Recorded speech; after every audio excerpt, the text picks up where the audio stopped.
Welcome to Pamigurumi.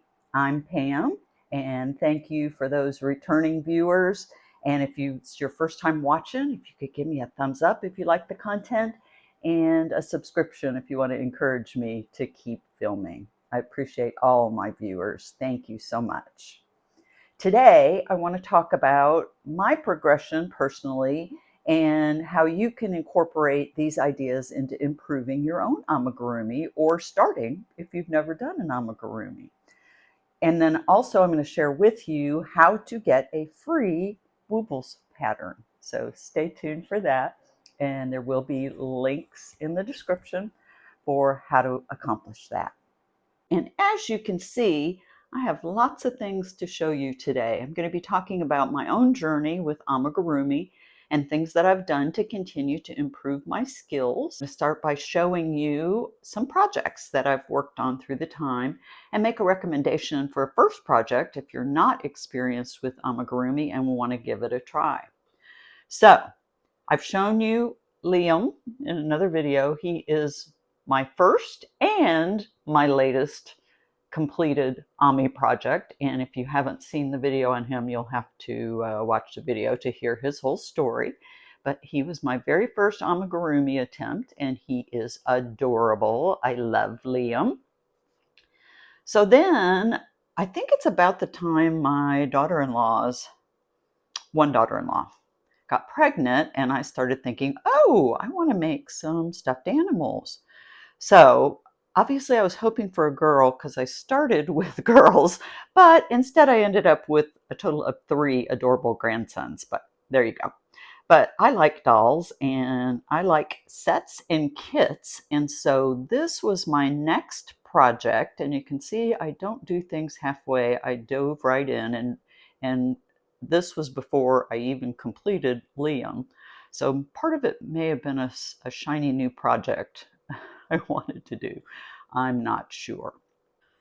The designer of this picnic playset is Linda Wright, and the book is Honey Pie, the Amigurumi dress-up doll with her picnic playset. And I found this on Amazon, and she has several books. And like I said, I love kits, I love dolls, I love dress up, and so this appealed to me a lot. So I started, this was my second amigurumi attempt, and this is Honey Pie, and she has her picnic dress on. And I loved making her hair. I still love making hair. I like giving them all the little features that give them personality. So she has lots of clothes you can make. And then, of course, she's got all these picnic accessories with her. I think I went to the ant next. So this is your little picnic ant. And then her little, oh, I forgot the bear's name. The bear has a little name too. Little bear friend. And my friend Frizzy will love the bee. So all the things you'd expect to find at a picnic, including the little hot dog. We've got a cheeseburger. We've got a s'more. We've got watermelon, little plates, and then this adorable bag of chips. You can see all the little chips on the plates. This and the blanket. Now, I had not done much color work with my blankets because I really like solid textured blankets is what appeals to me. I made this blanket, probably took me as long as making everything else, but it turned out adorable with the little checkered guy. Now, when I look back with my experienced eyes, you can see I did not stuff her very well. I learned about floppy neck syndrome with this little doll. And my fabric, this is an example of yarn over, yarn over. We'll talk about that more. And you can see all my decreasing rows. My fabric was not very tight. But you know what? I love her. I'm proud of her, and I still enjoy looking at her. But on this one, I really had not studied the concepts of amigurumi. Same thing with my llama, was that I was an experienced crocheter, and so I thought, oh, okay, well, I'll just tackle amigurumi, going in with the same mindset of when you're creating something like a blanket or a scarf or a sweater, any of those kind of things. And what I learned was there are some specific techniques which I will outline for you. I'll be talking about some of them just as I'm showing you things, and then we'll go through them as a summary. So I did all of that over a period of time, and then it took me a while to pick amigurumi back up. And so I had been seeing these kits called Woobles, and I'm sure you're familiar with them. They've been all over the internet. And I love kits, so it got my attention. But at first I was like, well, it says for beginners. I'm not really a beginner. It's kind of pricey. They're $35 to $45 a kit. And I thought, oh, I don't really need that. Then, of course, later on, watched more videos on YouTube, and it focused on the fact that what you're buying with your kit is some training. They're training videos in order to learn the concepts specific to amigurumi. So that is how the concepts got my brain, and that's how I learn. I either read a book, and I had never read a book just specifically on how to do amigurumi and the concepts of amigurumi. Probably at that time, I didn't even know it was called amigurumi. I guess maybe when I got honey pie, that word is on there. So I'm sure I looked up a little bit more about that. So I got my first Woobles kit, and I made Sebastian the lion. And he turned out very cute. You can see in my first attempt, now they have a very specific yarn that they use in the kits. It's their own created yarn. It's it's like a t-shirt yarn. It's tubular, called Easy Peasy Yarn, and the Woobles have absolutely the best marketing. They're hilarious. They're very punny. This is called Happily Ever Lavender is the color on this Easy Peasy yarn, which you can get on Amazon and used to be able to get at Joann Fabrics, but we all know that story and how that's going. But this makes it very easy to see your stitches. So if you are new to crochet and trying amigurumi, this is a good first yarn to work with. And Amazon has a cheaper version. I'll find that link for you, of similar yarn that others use to substitute for this Easy Peasy. So I made Sebastian, and honestly, the Woobles is what sparked my obsession. I'll call it an obsession with amigurumi because it was so fun. He turned out so cute, and I just wanted to keep doing it. He wasn't difficult. Now, when I was doing this picnic playset, this felt difficult to me. It would not feel difficult to me now, but at that time, it was not pure enjoyment. It was work to get this done. And so this one was pure enjoyment because, again, I had the videos teaching me the concepts, and yeah, it just was fun. And so I do have a tendency to like to collect things. And if you are a collector, you need to stay away from the Woobles because it's easy to go, oh, I want to do another. Oh, I want to do another. Now, I will tell you something I discovered after I made Sebastian is there are a couple of free Woobles patterns, and I will give you the link. It's on their website, and it's in the blog section, and you have to go down pretty far to find where it says free patterns. And so I will give you a link to that, and one of the free patterns is to make Pierre, who is like their mascot, and he is adorable. Now, again, looking at it with my experienced eyes, this is an example of yarn over, just a normal crochet stitch fabric. And you can see I'm improving a little bit. The yarn gives this kind of appearance. It is a thick yarn. And so I was pleased with that, and I liked him. So you can attempt your first Woobles just from the free pattern, and it calls for Red Heart Super Saver, Or, like I said, you can buy the Easy Peasy yarn or the Amazon takeoff if you want to try it with this yarn so you can see your stitches really well and follow along with what they're saying. But again, regular 4-ply yarn, 4-weight yarn would be fine as well. So you can try a Woobles. They also have the pattern for Kiki. And you can see again, I probably made this one before Pierre because my fabric looks a little better on Pierre. This one is a little bit holier. You can see my decreased rows is where my fabric starts to get a little uneven. But I love him. That's okay. He looks good to me. But I am one who likes to keep improving and working on my progress and getting better.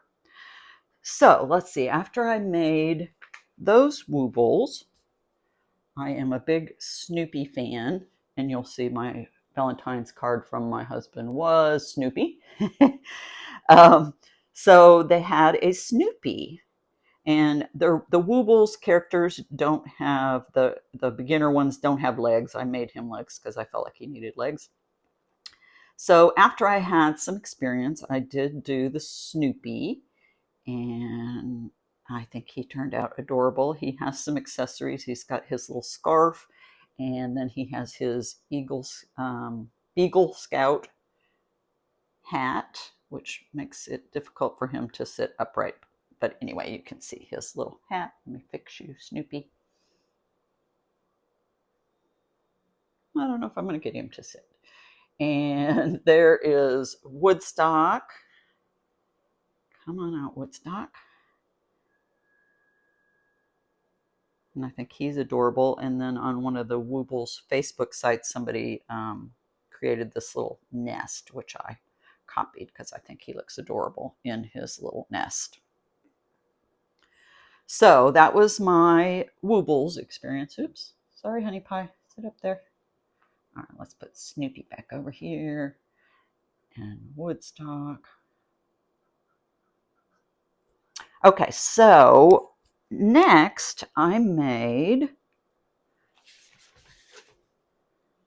from this book, Iconic Women by Carla Matrani, I made Florence Nightingale. I'm a nurse, and so of course I had to make the lady with the lamp.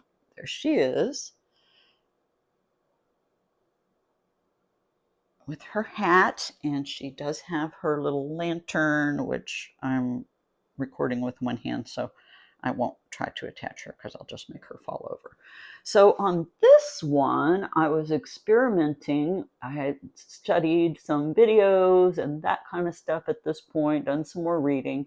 And so this one I experimented with yarn over, yarn under, which makes this little Y type stitch instead of the traditional yarn over stitch. So the fabric looks a little bit different. It's easier to get it a little bit tighter. And that's how that looks.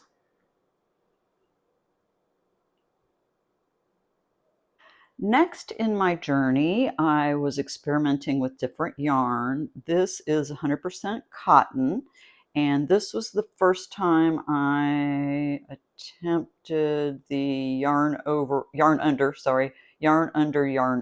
which makes a little bit more of an X shape, more like pixels that kind of sit right on top of each other. You can see it there in her dress. And so I made Hello Kitty. This was just a free pattern I think I found on Facebook. I'll have to see if I can link. Still, you can see the fabric changes with my decreased rows, something I knew I wanted to improve on. But she turned out very cute. Cotton is a little bit hard for me to work with my hands. It's not very stretchy, and so it makes my hands hurt more. So I am continuing to look for my favorite yarn for amigurumi, and we will talk about that. And you can see I'm also getting smaller. So all of this guy and this guy were all 4 weight yarn, and the Easy Peasy is a 4 as well.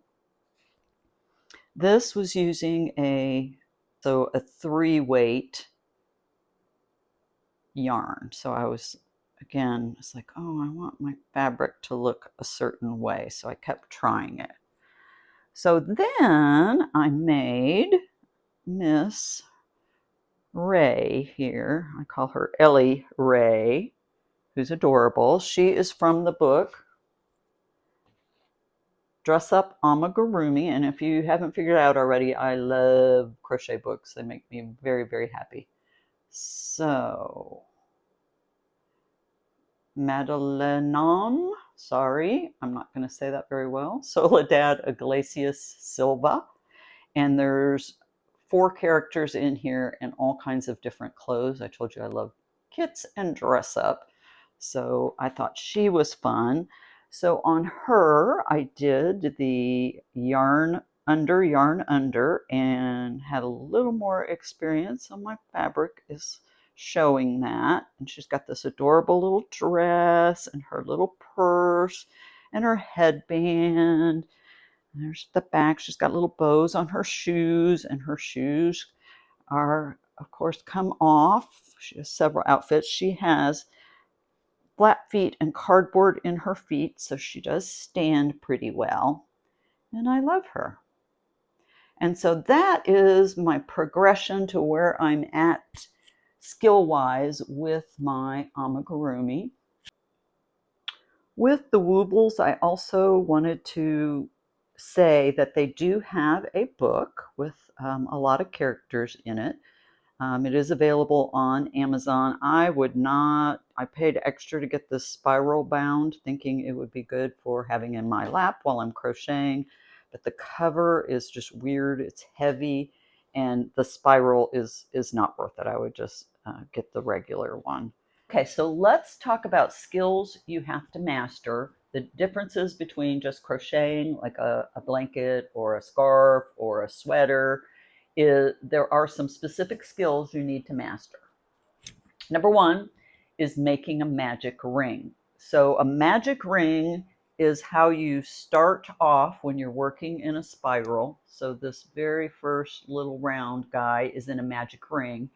And that is so you can pull it tight so there will be no hole.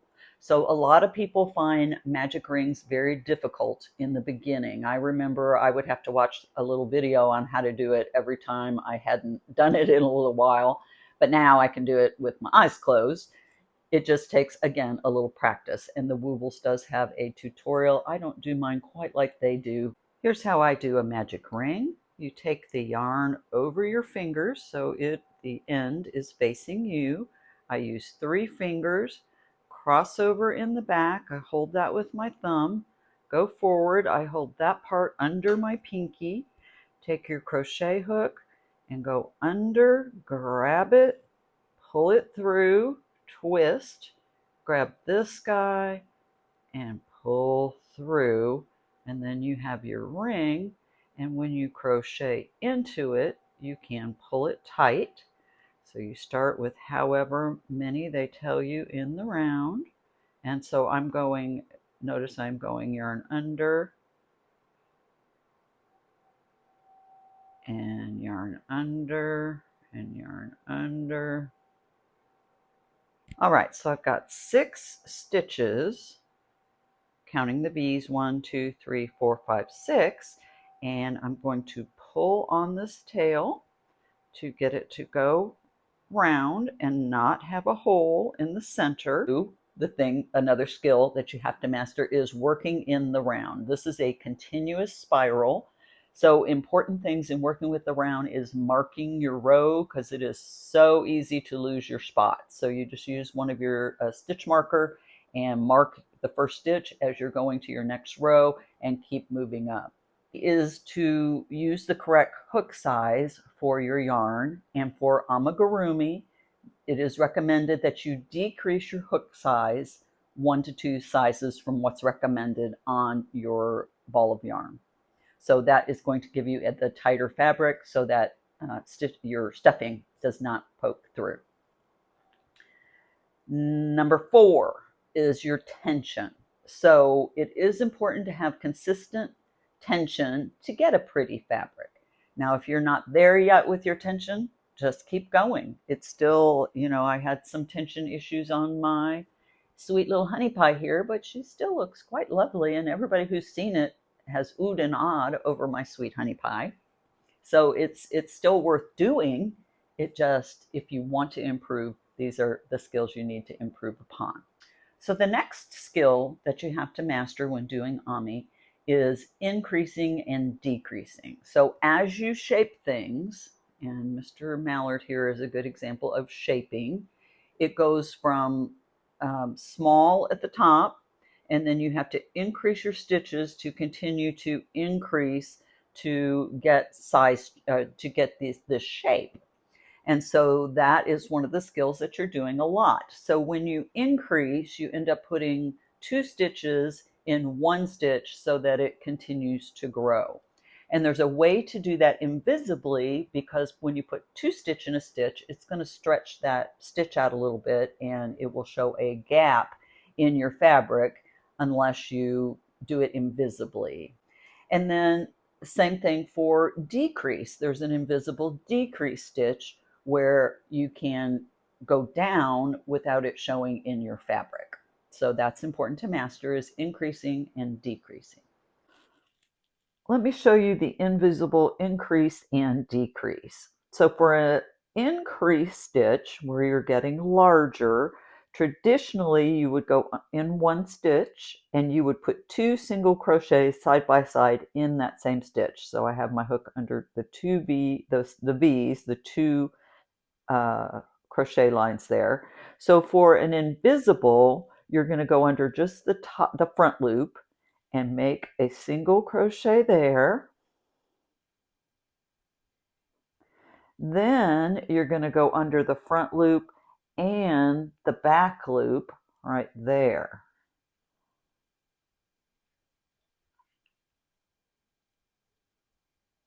And that anchors it better. And there is a bigger hole there, but it's not as obvious. I'll do 2 side by side in 1 stitch to show you the difference.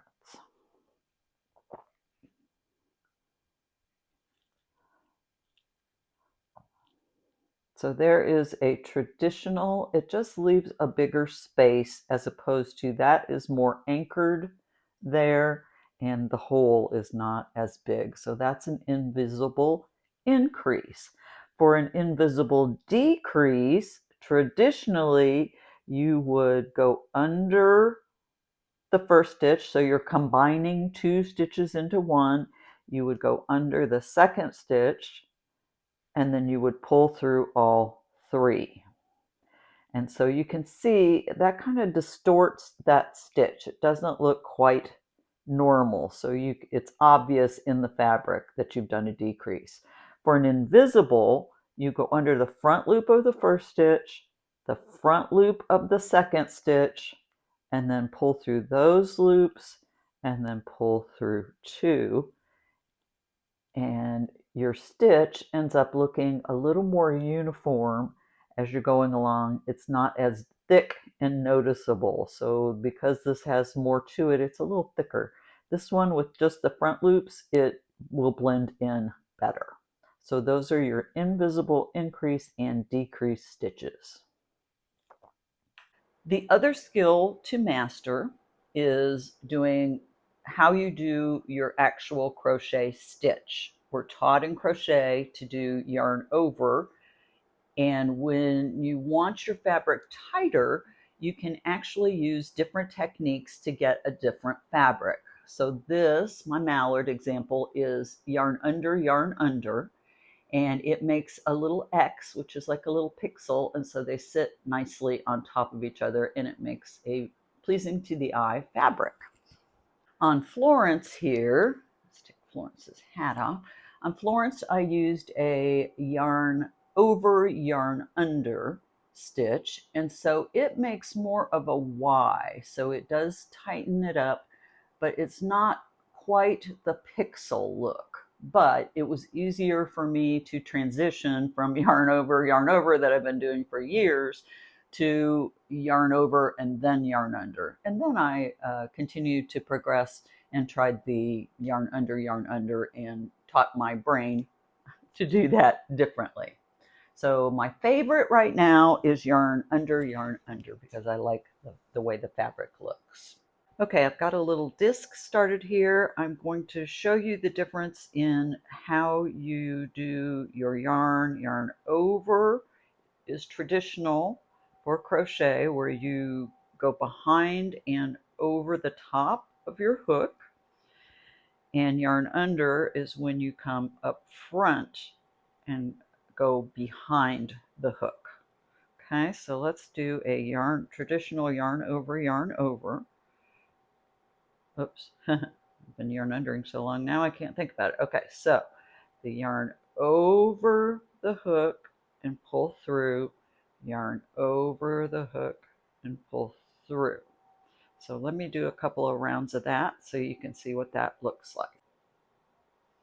Okay, so there is 2 rows, row 1, row 2, of yarn over, and you can see that's a pretty stitch. It's a little more elongated, and they're a little offset as you crochet. They don't quite sit on top of each other as you go around, but that fabric looks very pretty. So for yarn over, yarn under, I'm going under my 2 loops. I'm yarning over like usual, and then I will come under the hook on my second pull through there. So that's yarn over, yarn under. And again, if you're just starting out, just stick to yarn over, yarn over. But if you've got some experience and you're wanting to change your fabric, you can try yarn over and yarn under, and your brain does pick up on that and start doing it. So now let me do 2 rounds of the yarn over, yarn under, and I'll show you what that looks like. So now I have finished 2 rounds of yarn over, yarn under. So these last 2 rounds, this one and this one, and you can see that's, if you can see it. If you can't, then just continue doing what you're doing, because you're probably happy with it. But so here, this are the 2 rows of yarn over, and they are a little more elongated. So now we've got a shape that's a little bit more like a Y, and they do line up a little better on top of each other. So that is the transition that I did. And so now let's go over the last one, which is yarn under.